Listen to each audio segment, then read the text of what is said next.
My name is Dr. Anthony Levatino. I'm a practicing obstetrician-gynecologist, and I've performed over 1,200 abortions.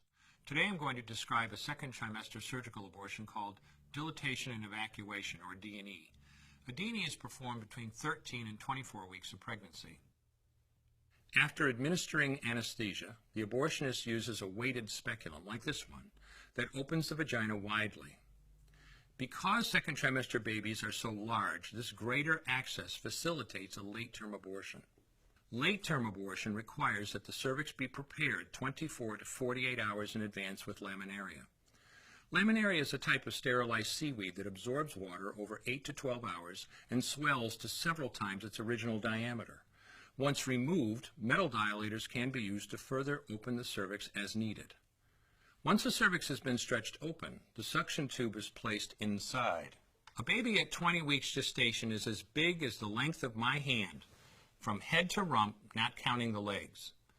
The suction machine is turned on, and pale yellow amniotic fluid surrounding the baby is suctioned out through the catheters. With babies this big, they don't fit through catheters this size. The baby's bones and skull are too strong to be torn apart by suction alone. This is a Sofer clamp.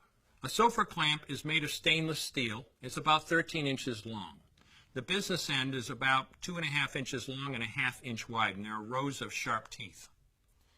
This is a grasping instrument. When it gets a hold of something, it does not let go. The abortionist uses this clamp to grasp an arm or leg.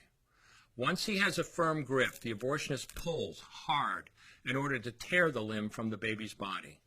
One by one, the rest of the limbs are removed, along with the intestines, the spine, and the heart and lungs. Usually the most difficult part of the procedure is extracting the baby's head, which is about the size of a large plum at 20 weeks. The head is grasped and crushed. The abortionist knows he has crushed the skull when a white substance comes out of the cervix. This was the baby's brains. The abortionist then removes skull pieces.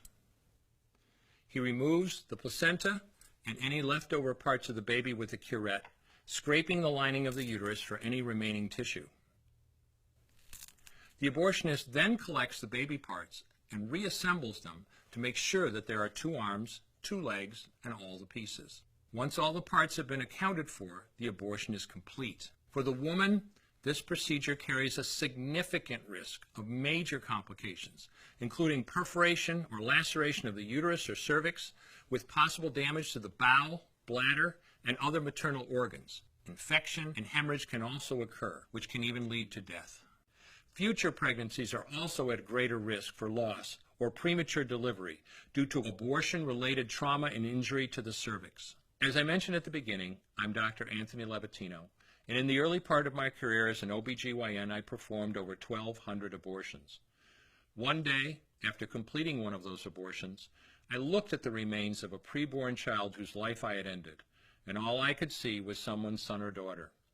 I came to realize that killing a baby at any stage of pregnancy for any reason is wrong.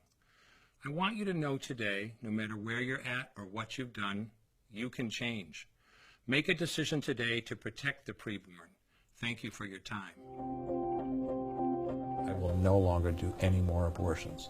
When you finally figure out that killing a baby that big for money is wrong, that it doesn't take you too long to figure out it doesn't matter if the baby is this big or this big or this big or maybe even this big, it's all the same. And I haven't done any since then, and I never will.